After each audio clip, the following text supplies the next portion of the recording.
Hello everyone.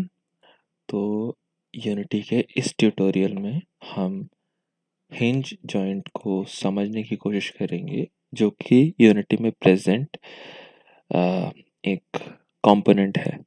ठीक है।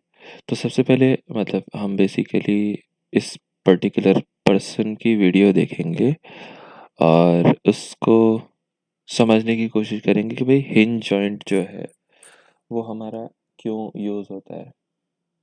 Okay. ठीक है।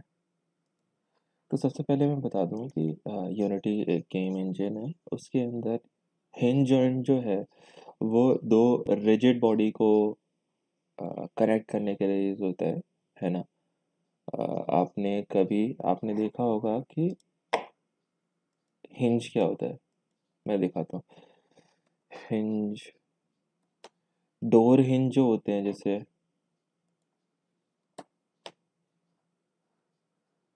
ये रहा, है ना। तो ये डोर हिंज जो होता है ये ऐसे कनेक्ट होता है ना।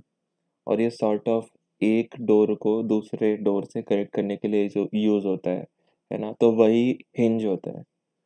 और मतलब एक हिंज का काम बेसिकली रोटेशन भी प्रोवाइड करता है। वो एक डोर से दूसरे डोर को बंद होने के लिए, है ना। या हमारे उसमें भी लगा होता है, विंडोज़ में भी लगा होता है। वो होता है हिंज का काम, है ना। और अभी हम इसमें समझने की कोशिश करेंगे कि हिंज कैसे वर्क करता है यूनिटी में, है ना। तो चलो सबसे पहले हो तो होता क्या है कि has a जैसे hinge joint. Has a hinge joint. यहाँ पर राइट हैंड साइड में ऐड कंपोनेंट वाला दिख रहा है। ऐड कंपोनेंट वाला बटन दिख रहा है। जैसे किसी भी ऑब्जेक्ट पे हमने क्लिक किया है फिर उसमें राइट हैंड साइड में ऐड कंपोनेंट वाला बटन दिख रहा है। जैसे ही उस पर क्लिक किया हमने तो फिर हम देख पा रहे हैं कि उसमें एक हिंज जॉइंट की भी प्रॉपर्टी आपको जैसे सर्च करोगे तो हिंज जॉइंट की भी प्रॉपर्टी आपको मिल जाएगी। यहाँ पर हिंज जॉइंट लिखा आ रहा है ना। इसमें क्या होता है कि एक आपको दिखेगा एंकर का कोऑर्डिनेट होता है। अब ये एंकर क्या होता है। एंकर वो चीज़ होती है जिसके अराउंड हमारी रिजिड बॉडी वो करती है, ऑक्सीलेट करती है। जैसे मान लो ये हिंज है। मेरा हाथ एक हिंज है ना। तो ये है एंकर जिसके अराउंड ये रोटेट कर रही है ना। ये है एंकर। तो बेसिकली अब ये देख Of low. course, this hinge right above it. If I can click on it, there it is. All right, and then of course this one to the cube. The only तो getting nowhere with that. इस बंदे ने बहुत सारे modules बना रखी है ऐसे करके। और इसको हम देख सकते हैं। तो बेसिकली इसमें क्या These बता are रहा है। getting swinging around the y-axis, and it's defined in locals. So that's the difference between the cube is kinematic and it's not using gravity. So it just in here that has a connected body is the swinging chain. And then we got the anchor. This is the position, the axis space. समझे। मतलब basically anchor एक position है जिसके around वो rigid body move करती है। जैसे ये गेट है ना। इसमें देखोगे ये गेट देखो। Swinging around the ये गेट y-axis, of ऐसे course. करके So it रोटेट हो swings रहा like a है। door. ऐसे करके रोटेट हो रहा है मतलब ऐसे करके खुल रहा है या बंद हो रहा है। तो फिर जहाँ पर भी ये वॉल से कनेक्ट हो रहा है ना वो हमारा एंकर है। ये पॉइंट जो मेरा माउस का पॉइंट कर रहा है ये हमारा एंकर पॉइंट है ना। इसके अराउंड ये रोटेट कर रहा है। तो जिस भी चीज़ के अराउंड वो रोटेट कर रहा होता है वो एंकर होती है ना। वो एंकर होता है। और एंकर की हम पोजीशन सॉर्ट ऑफ डालते हैं कि भाई ये हमारा एंकर पॉइंट है, इसके अराउंड ये रोटेट करेगा। तो यहाँ पर इन्होंने जैसे ये 0 0 होगा इसका कोऑर्डिनेट। इसके लेफ्ट में -0.5 है कोऑर्डिनेट, है ना। इसके अराउंड ये सॉर्ट ऑफ ऐसे करके रोटेट कर रहा है। तो ये हमारा एंकर है ना। अब एक्सिस की बात करते हैं। एक्सिस क्या है कि अब यहाँ पर हमारा गेट जो है वो ऐसे करके खुल रहा है ना। ये किसके अराउंड खुल रहा है। अगर आप ये देखोगे, ये डायरेक्शन देखोगे या मैं यूनिटी खोल के भी दिखाऊं तो ऐसा है। ये देखो ये डायरेक्शन ये वाई है ये z है और ये x है, ठीक है। ये कुछ इस तरीके से, ये है y, ये z और ये है x। तो यहाँ पर क्या हो रहा है, ये x के अराउंड, ये x एक्सिस के अराउंड रोटेट कर रहा है ना। तो यहाँ पर फिर एक्सिस हमने लिख दिया है। अब हम क्या कर रहे हैं, ऑटो कॉन्फ़िगर कनेक्टेड एंकर। तो ये क्या होता है कि जैसे एक बॉडी है और ये दूसरी बॉडी है, एक बॉडी दूसरी बॉडी, एक बॉडी, ये वाली बॉडी इस दूसरी वाली बॉडी से कौन से पॉइंट से कनेक्टेड है, इसका जो हिंज जॉइंट है ये बताता है कि भाई आप इस पॉइंट पे, आप इस बॉडी के इस पॉइंट पे कनेक्ट करो। जैसे यहाँ पर ऐसे गिवन है ना कि यहाँ पर छोड़ दो,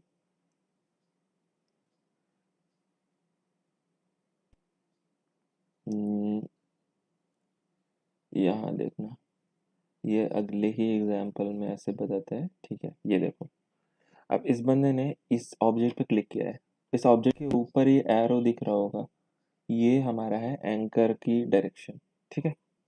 ये हमारे एंकर की डायरेक्शन है और ये राइट हैंड साइड ही पॉइंट करता रहता है ना। ये हमारे एंकर की डायरेक्शन। और कनेक्टेड एंकर देख लो, कनेक्टेड एंकर देखो, आ, उससे नीचे, ठीक है। We're pretty much going to see the same, and we have to uncheck that to get those separated. So now that it's like, और मतलब ये देखा, कनेक्टेड एंकर जो है ये रहा ऊपर वाला, ठीक है। और जो एंकर है वो नीचे है, ऐसा, एंकर नीचे है, कनेक्टेड एंकर उसके ऊपर है, जिसे कुछ इसी तरीके से। और इसमें क्या, इसमें यार ये देखो, इसमें प्रॉपर्टी है जिसका नाम है यूज स्प्रिंग। इसमें जब भी आप टिक करते हो तो फिर ये क्या करता है, एक स्प्रिंग का यूज़ करता है। जैसे हमने जो भी डायरेक्शन डाली है, जिसके अराउंड ये रोटेट करना चाहता है, उसके अराउंड ये स्प्रिंग डाल देता है। जैसे here in the middle. जैसे ये देखो, Hinge क्या, joint, same thing with this, bodies, because the next जैसे option is ये पर्टिकुलर ऑब्जेक्ट है ना, ये बीच का जो पॉइंट है उसके अराउंड ऐसे करके रोटेट कर रहा है, ऊपर नीचे करके रोटेट कर रहा है।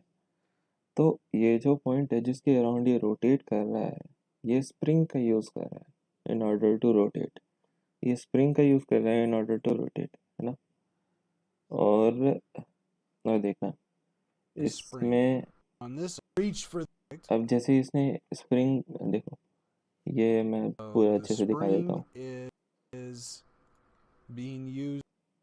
यहाँ पर स्प्रिंग का यूज़ किया है तो फिर ये रोटेट करने के लिए स्प्रिंग का यूज़ कर रहा है एक तरीके से, है ना। रोटेट करने के लिए स्प्रिंग का यूज़ कर रहा है। अब स्प्रिंग के अंदर एक और स्प्रिंग लिखा है, इसके अंदर 10 लिख रखी है वैल्यू। तो जितनी ज़्यादा ये वैल्यू होगी उतना मुश्किल होगा इसका मूव करना।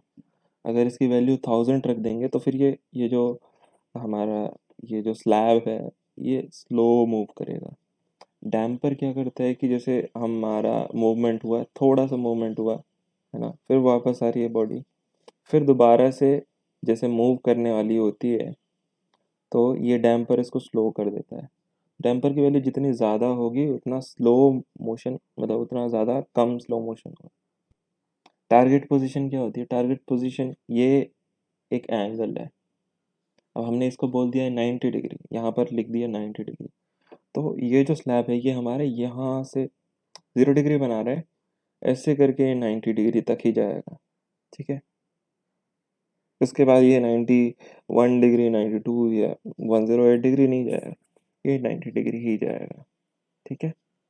यूज मोटर की बात करते हैं। Right hand side, On this जो object, राइट हैंड साइड वाला स्लैब है ये कॉन्स्टेंटली रोटेट कर रहा है ना, ये कॉन्स्टेंटली रोटेट कर रहा है, ये ये मोटर का यूज कर रहा है, ठीक है। तो यहाँ पर क्या कर रहा है, specific angle from the previous okay, तो ये डैम्पर वैम्पर तो समझ में आ गया होगा। Use motor, let's see. आगे आगे।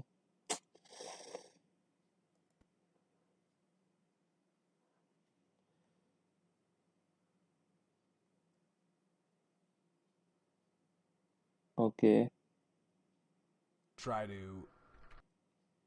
तो जैसे ही मोटर का क्लिक करता है, टारगेट वेलोसिटी का मतलब ये है कि जो भी ये स्लैब ऐसे मूव कर रहा है, ये एक वेलोसिटी या एक स्पीड को अटेन करने की कोशिश कर रहा है, ठीक है। और उस पे फोर्स कितना लगना है, ये फोर्स डिसाइड करेगा। जैसे ये स्लैब है ना, ये ऐसे करके रोटेट करके कुछ वेलोसिटी को अटेन करने की कोशिश कर रहा है, कोई वेलोसिटी एक्वायर करने की कोशिश कर रहा है। और जैसे इस पे कितना फोर्स लगना चाहिए, कम फोर्स लगना चाहिए, ज़्यादा फोर्स लगना चाहिए। अगर कम फोर्स लगेगा तो ये टाइम के साथ थोड़ा सा मतलब इसकी स्पीड बढ़ती जाएगी। तब तक जब तक इसकी स्पीड मतलब एंगुलर वेलोसिटी नहीं, एंगुलर वेलोसिटी कह सकते हैं, सॉरी। तो ये 500 नहीं पहुंच जाती, तब तक ये ऐसा करके फोर्स लगता रहेगा इसके ऊपर, है ना। और फोर्स तो कॉन्स्टेंटली लगेगा ही ऑब्वियसली, क्योंकि ये रोटेट कर रहा है और ये वेलोसिटी चेंज हो रही है। जहाँ वेलोसिटी चेंज होती है वहाँ पर फोर्स लगता ही रहता है कॉन्स्टेंटली, ठीक है। और फ्री स्पिन की बात करते हैं। फ्री स्पिन क्या करता है कि जैसे जैसे ये हमारा ऑब्जेक्ट है और ये इस पे हमने एक बार इसमें स्प्रिंग यूज़ हो रखी है, एक बार हमने इससे मारा ऐसे करके, है ना, तो ये दोबारा से मतलब दोबारा से ज़्यादा मूवमेंट करेगा, और ज़्यादा इस पे एक और बार मारा, ये और ज़्यादा मूवमेंट करेगा, ठीक है। ये चीज़ है। फ्री स्पिन का मतलब ये है कि जितनी बार उसको क्लिक करेंगे, जितनी बार उसको ऐसे मारेंगे या जितनी बार उस पर कांटेक्ट करेंगे, ये और ज़्यादा मूव करेगा। लिमिट्स की बात करते हैं। लिमिट्स का मतलब ये होता है कि ये कौन सा एंगल बनाएगा। लेट्स से यहाँ पर हमने एक पेंडुलम बनाया होता है जो कि इस एंकर पॉइंट के अराउंड ऐसे ऐसे करके रोटेट कर रहा होता है, ठीक है। तो फिर हमने बोल दिया कि भाई मैक्सिमम एंगल तुम्हारा यहाँ 0 डिग्री है, -90 डिग्री जो भी है। ये कन्वेंशन आप अपने हिसाब से देख सकते हो। तो एग्जाम्पल के लिए, ऑल्दो मेरे को कन्वेंशन थोड़ा सा भूल रहा हूँ, तो मिनिमम क्या होता है कि जैसे लेट्स से हमने बोल दिया कि -90 डिग्री का एंगल बनाना है आपको, ठीक है। -90 उस पर स्टेट कर दिया और मैक्सिमम में हमने 90 डिग्री स्टेट कर दिया, तो ये -90 डिग्री से लेकर 90 डिग्री तक जाएगा, कुछ ऐसे करके। ये -90 डिग्री गया, फिर -90 डिग्री से वापस आया, फिर यहाँ से 90 डिग्री बनाया, फिर वापस आ गया, फिर उसके बाद -90 डिग्री बनाया, फिर ऐसे ऐसे करके, ठीक है। तो ये मैक्सिमम और मिनिमम एंगल हम इसके अंदर स्पेसिफाई करते हैं। बात करते हैं बाउंसीनेस की। बाउंसीनेस कब आती है, जब हमने मैक्सिमम और मिनिमम एंगल को ये हिट करता है तब आती है। तो अगर हमने इसको बोला है कि हमने इसमें लिखा है कि मिनिमम क्या बोलते हैं,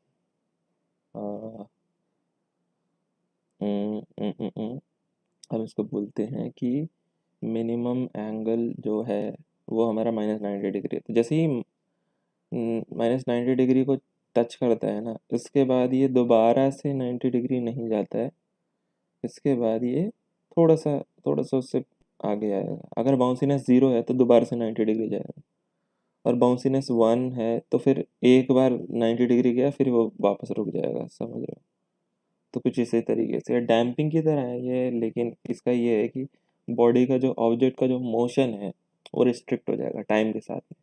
टाइम के साथ में वो ऑब्जेक्ट का जो मोशन है वो रिस्ट्रिक्ट कर देगा। ऐसे करके ऑब्जेक्ट 90 डिग्री बना रहा है, फिर वापस जा रहा है ना। ऐसे करके ऑब्जेक्ट 90 डिग्री बना रहा है, फिर वापस जा रहा है।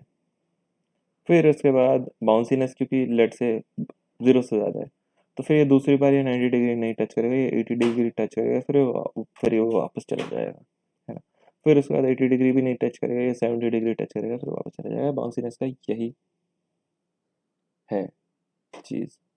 या मान लो कि एक एक ऑब्जेक्ट है, या मान लो एक स्लैब है, ये नीचे जा रहा है। जैसे ही ये 90 डिग्री बनाएगा, जैसे ही ये लेट्स से हमने इसमें मैक्सिमम एंगल 90 डिग्री माना है और मिनिमम एंगल 0 डिग्री माना है, तो फिर ये 0 डिग्री ऐसे बना रहा है, यहाँ 90 डिग्री बनाएगा। तो जैसे ही 90 डिग्री बनाएगा, फिर ये थोड़ा सा बाउंस करेगा।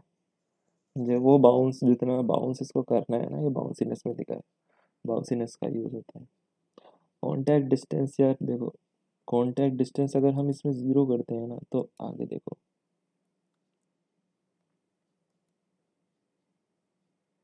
कॉन्टैक्ट डिस्टेंस इसने काफ़ी अच्छे से समझाया है।